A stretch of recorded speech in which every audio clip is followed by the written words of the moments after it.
Hi, welcome back to the Battleboards bunker. I know it's been a long time since we've uploaded a video to YouTube, so I apologise for that. In the last year we've had to move location, which meant we had to build a new workshop, which we're pleased to say is now completed. So thanks very much for sticking with us and viewing this movie. And this one is a Lord of the Rings project that we started a long time ago, so it's been quite an epic build as always. But you'll be able to see the final board here, which is sort of just a breakdown of how the board goes together and what it looks like when it's finally completed. So there's lots of new things in this movie that we've not done before, and we've had to come up with our own laser cut terrain for the project because the client and ourselves didn't feel that there was any products out there that really met the client's brief. So we had to completely design a new system of buildings, and then hopefully we can then bring that to you maybe as a do-it-yourself kit. We're talking with the laser cutting company who produce the actual parts for us to see if that's can be something that we can possibly bring to you in the future. Okay, before we begin breaking down the board, I thought I'd give you a quick flyover, if that's even possible with this board, as it's got so many details. I could probably spend quite some time sort of going over it all, which I'm sure I will be in the next few days. But this is generally the board, how it was designed to go together. There's many other different ways of putting the board together, as you'll see through the next half hour or so of this movie. But this is how it was sort of made and set up to go together. So it's basically in two main parts. You have the village part, which is a village based on Lake Town. So that was the sort of reference that we used to actually make up the village, as if after the destruction of Lake Town that they relocated themselves next to the castle. The castle itself is quite unique. It's a mixture of custom made and kit parts from a castle that was developed some time ago by a company that's not around anymore, but I think you can still get some parts of the castle. But this is basically how it sort of looks in one piece. As you can see, it's quite a major development and project. It's taken many months to complete, and we're also now in the new Battleboards bunker, which this is the first time we've actually visited the bunker for some filming. So we've actually moved location, and as such I had to rebuild a completely new workshop, which has been specifically designed for making wargaming terrain in. So it's got a lovely space for us to continue our work. So the new bunker's big enough to get the main table actually on wheels, so it's much easier now for me to turn the whole board round so you can see the other side of the board, whereas in the old workshop it was a little bit tight for space, so I went for a fixed bench position, but having the main bench actually on wheels is a much better idea and has worked out much easier to work with. You can also see one of the new backdrops that I've been working on. This helps massively with photographs and things, especially if you've got tall buildings, very complicated sort of terrain. You don't have to worry about going into Photoshop and then trying to cut all that background out. So the backdrops have worked out really well.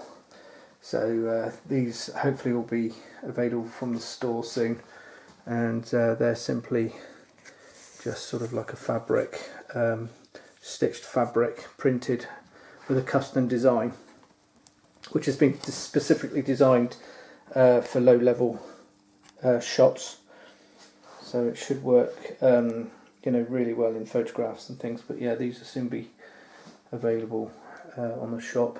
Lots going on at the shop at the moment, but I'll go into more detail about that in another movie.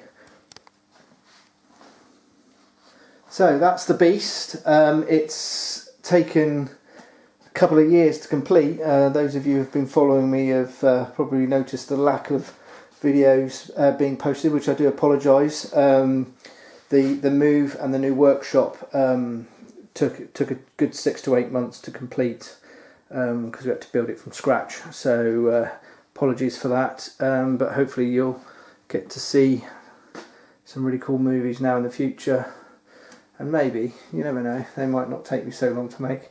Yeah, so that's the overall terrain, the Lord of the Rings terrain.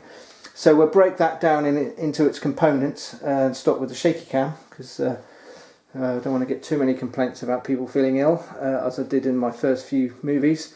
And then we'll break it down and have a closer look at some of the finer details and some of the interiors and things like that, and how the actual buildings work. So we'll sort of do that now.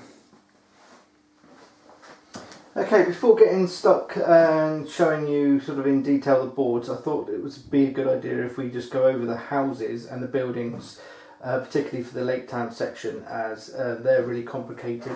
So these are the buildings that are made for the board. They're all custom made. Now, because I didn't want to just end up with a single house, I wanted to be able to convert the house into different things, or the buildings into different ways and different setups. They all come apart, they're all accessible, so each floor that you can actually get into, in case you want to place miniatures in there. And roof sections, they all come off. They're all magnetically connecting, so there's that sort of reassuring little snap as you put the pieces together. And so the whole system itself is all designed on CAD and then laser cut. So all these details, are particularly really nice. So I had some friends from Warmill who helped cut all the pieces for me. But the system itself is, I felt, is really good. It's, really nice to be able to move the buildings around, and so the levels do come apart. But you can actually pick up the whole building and move the whole building around, so every time you lift it up it doesn't just like fall to pieces, but you've still got accessible parts into it. Now, the real key to how this all works and how I wanted it to work is the fact that particularly in medieval buildings, the floor levels change size as you increase each level. So that made it particularly difficult to work out how you make the building compatible to other buildings. So for instance, if you had the setup so it was overlapping, if you then had another building that was joining onto it, obviously there would be a gap down the side where the two parts come together. So the system I came up with was magnetic, but rather than magnets to magnets, which are pretty much set in a set position, these are actually magnetic or magnets to steel plate. So on the bottom of this whole building is a steel plate, which enables you to move it into any position you like, and that means that you can then slide it off to one side, making a flat side. So if you wanted another building butting up to it, you could do that. I mean, clearly some of the roofs are overlapping, but again you could then swap out a flatter roof to another building, and then that would negate that. So if you had two flat buildings together, that would work really well. It also means that the floors can be added together. So if you wanted to make a larger building, you could actually take the floors and actually tower them up. So each time you can get a completely different look and feel for the building. Okay, so the other thing I wanted to sort of try and incorporate was interiors. The client didn't actually want interiors for this project, but I wanted to make sure that if I came up with a system that it would be compatible with adding interiors.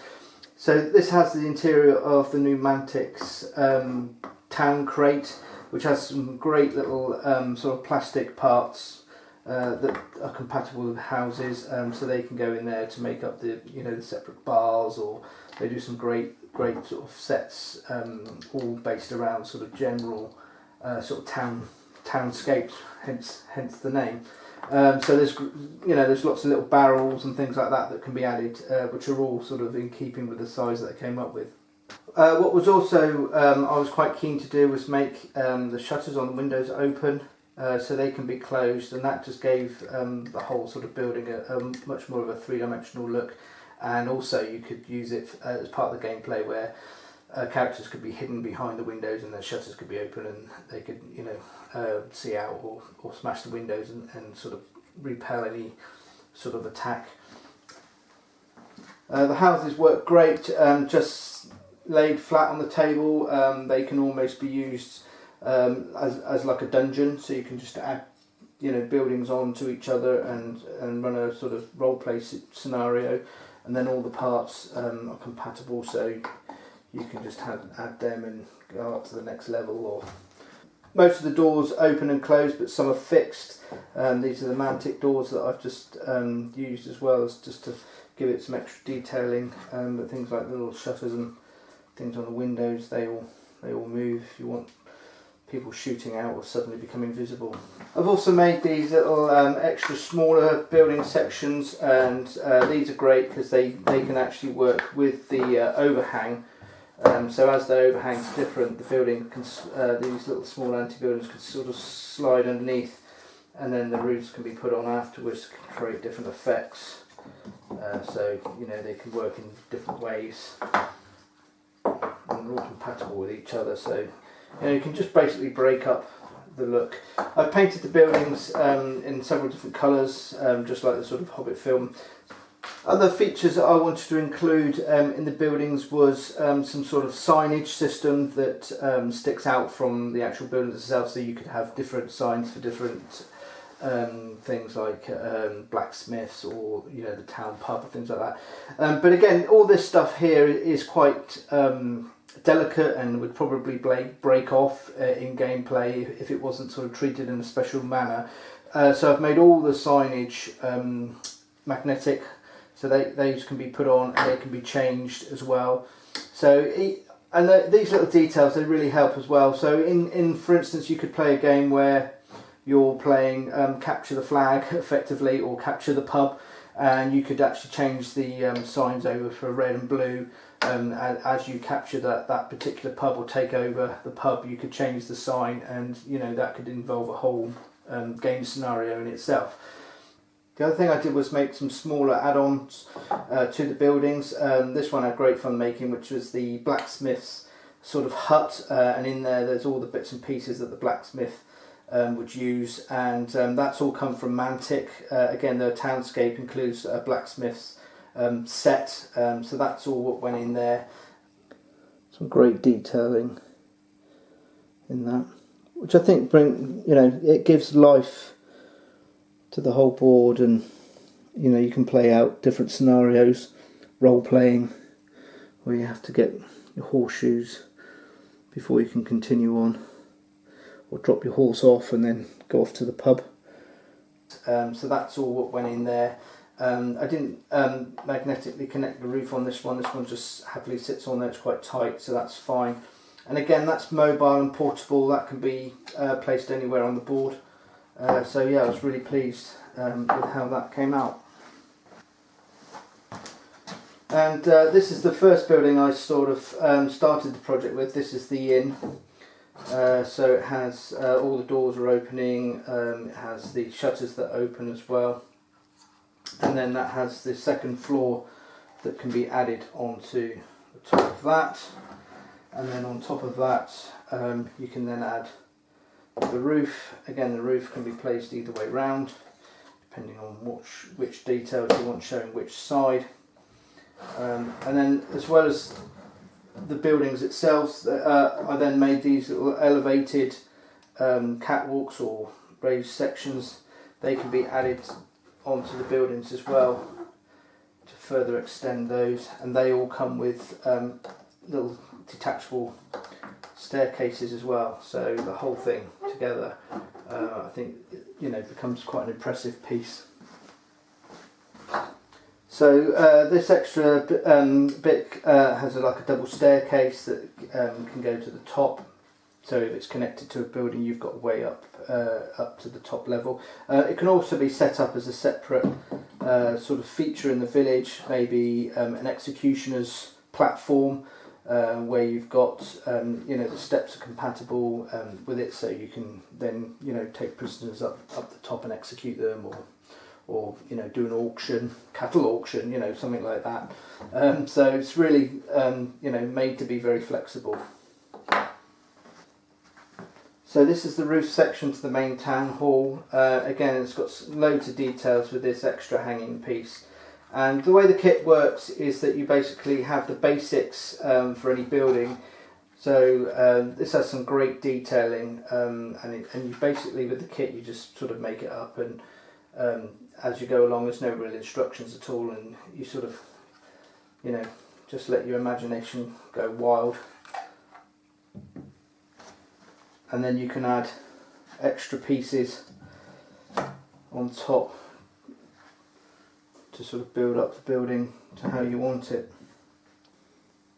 So this is the main council building, and then it has the sort of armoury section inside underneath the tower, which you get access to along this catwalk. But yeah, really pleased how the piece came out. So I hope you enjoyed the movie. Thanks very much for watching. It was quite an epic build, but I think as you can see it was well worth it in the end. Thanks also for any of your questions and for subscribing. It all really helps. It's quite a big thing for us, so thanks again for doing that, and we'll see you in the next episode.